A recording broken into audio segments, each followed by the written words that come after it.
Hello, my name is Dr. Kathleen King, and I'm going to do a video about those who are dealing with binge eating and regretting it, and then the next day wanting to come up with a plan where they are going to do different, and then they end up eating what they don't want to eat again and go through regret. That whole cycle that happens sometimes with chronic overeating. So this is really for those that are struggling with chronic overeating issues or eating things that you don't want to be eating, and why that happens and what is something that you can do about it. So I work with people who are dealing with chronic illness and chronic trauma, but also with a lot of other mental health issues. I am a neuroscience mentor. I'm also a physical therapist with a history of working with the brain with chronic pain. And in some ways, chronic overeating fits that same kind of cycle that I'm used to working with. So I want to describe what I teach people who are dealing with this and some strategies to help out. And if you like this video, please subscribe to my YouTube channel or wherever you're seeing this so that you can watch more. So let's just talk about the cycle. So we've got a food, indulge, and a guilt cycle where we come up with a plan every day. Here's what we're going to do today. We're going to eat differently. And that next day often looks like this. So you start out in the morning. Here's the plan. I'm going to eat well. I'm not going to do those things. You wake up feeling motivated and full of hope to try to fix this thing, right? So you start going through the day.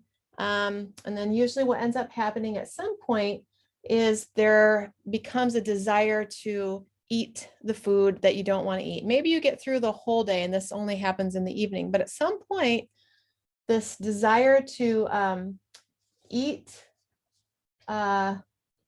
unhealthy or overeat, but eating unhealthy will pop up. So the first thing I want to say is that there is that desire that eats unhealthy. And why does that happen? Well, as we're going through our day, we have an unconscious cycle, if you will, where every day the things we feel deep inside of us in our unconscious are kind of driving the show. And at some point during the day, there's probably some aspect of your unconscious that starts feeling not satisfied in some way, not good enough. There's usually an unconscious sense of I'm not okay. And for you, if you deal with this, then your unconscious aspects have come up with a strategy to try to solve that feeling of I'm not okay. So you're going through the day, there's an I'm not okay feeling. Now, that might not be conscious. It might just be an underlying thing where a part of you will decide, a part of you in your unconscious, part of you will say, you know what? Let's go for some satisfaction, because this part of you doesn't really care what the long-term effects of food are. Its strategy is to help you feel okay. It's actually got a good strategy, and it's the solution is let's eat some of our favorite food that tastes good so we can temporarily feel okay. So the strategy is to try to feel okay. And there's a part of you we all have parts of us in our inner world. The part of us has a solution for the I'm not okay. We're just going to eat those things I love because it's going to give us a temporary sense of satisfaction, just that feel good chemistry. It just wants a certain biochemistry, doesn't even care for how long, as long as you get that hit of yum, feel good. So you're getting some chemistry of okayness. Even if it's just for 20 seconds, doesn't matter. It's still going to go through this pathway if ultimately it's trying to get you to not feel okay. We'll talk about what to do about this in a minute. But now all of a sudden you've eaten unhealthy, maybe you've eaten a lot. And what happens after that? Well, typically we go into the next part of the cycle where we eat unhealthy, we feel okay, and then we feel guilt, right? I did it again. I feel guilt. Well, now we've got another problem that's happening. I feel guilt. So the other thing that happens when you feel guilt is one of the emotions that result in a lot of inflammation in the body. It actually is, the studies show it's directly correlated to having a high inflammatory response in the brain and in the body when you feel guilt. And unfortunately, guilt can be just as addictive as feeling good. And so guilt is actually part of the cycle. It's part of the addiction cycle, is that chemistry of guilt. I feel hope, I've got a plan, I feel not okay, then I do this thing and I feel okay, and then I feel guilt. And that often brings in another part that is like the part that punishes or says you shouldn't have, and or maybe a part that says tomorrow we're going to do different. So there'll be a part that might have a plan to fix this and try better tomorrow, and other parts that are just feeling bad. So there's different aspects of your brain that are kind of going on right now when you're feeling guilt. But the biggest thing to know here is that that's going to cause inflammation most likely. And so a lot of times for a lot of people in the that are dealing with chronic illness, chronic digestive issues, chronic trauma, they often get a lot of symptoms with food. I work with a lot of people who get food symptoms. That guilt, because it causes inflammation, often causes increased symptoms. All right, so there's another problem. We've got increased symptoms. And then there are parts that say, okay, we need to fix the symptoms. And so some parts start getting hyper-focused on the body and on the symptoms, and another part gets active that wants to fix it. And it's just a whole other part of the cycle, starting to focus on fixing it. Or maybe it's like, oh, let's go do this tool, or let's, I don't know, whatever the self-help strategy is to fix the symptoms. So now you're focusing on symptoms instead of the I'm not okay feeling that's underneath of it. So it's a brilliant strategy of this part to say, let's focus on the symptoms or even on the guilt, anything to keep us off from the original I'm not okay problem. And I also want to bring up that a lot of people who have this pattern do have a lot of food-related symptoms because of that guilt.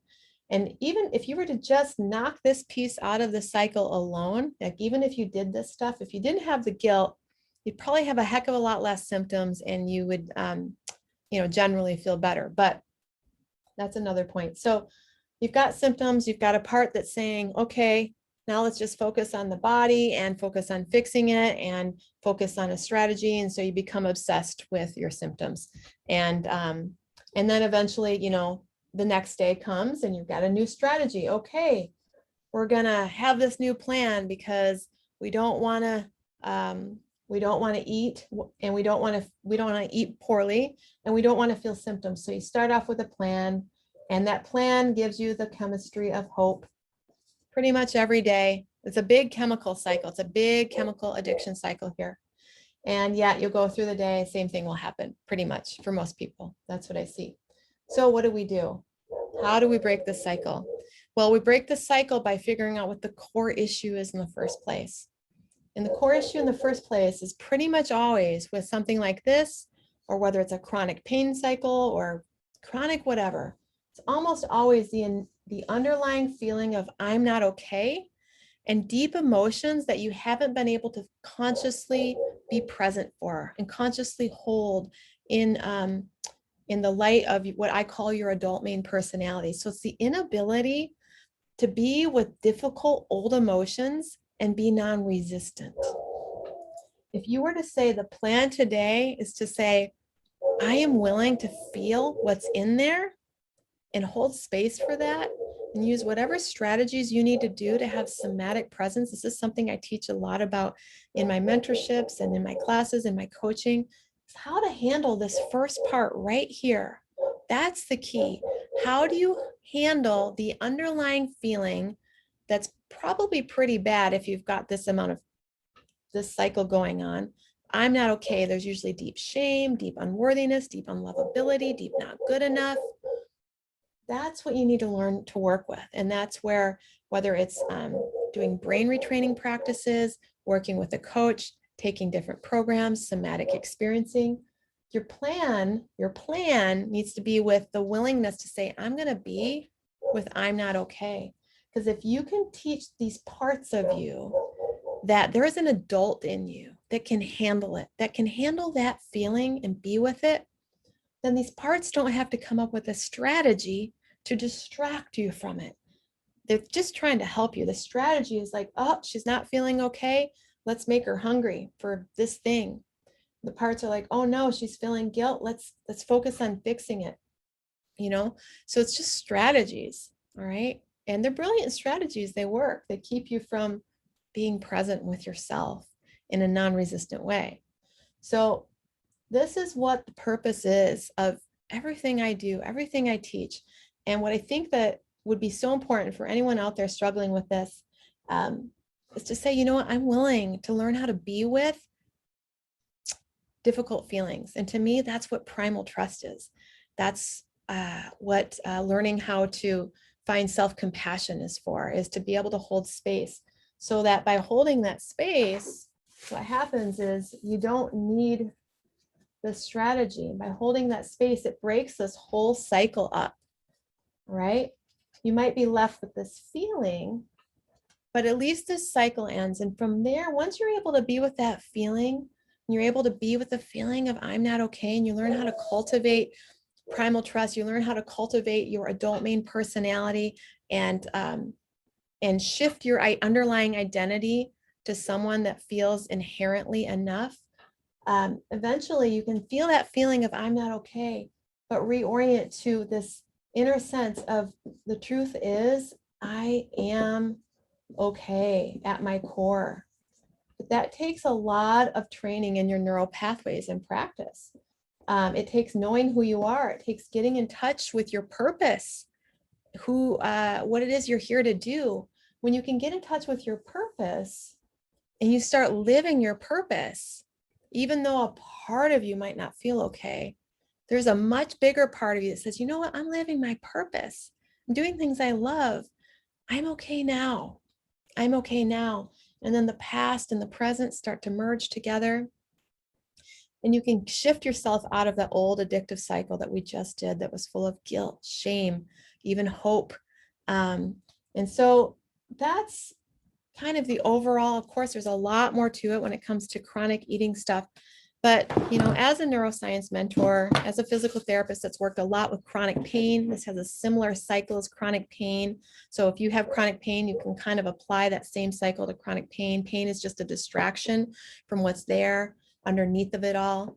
And just knowing that your first step is, I've got to learn how to be with uncomfortable feelings, and I've got to come up with strategies to be able to cultivate resiliency, to cultivate courage, or the primal trust frequency that I teach a lot about. And I need to be able to do that by coming up with a sense of innate okayness, by getting in touch with who I am and what I'm here to do. So hopefully that helps give you some, just give some more understanding to the very complicated cycle of overeating. Thank you for listening.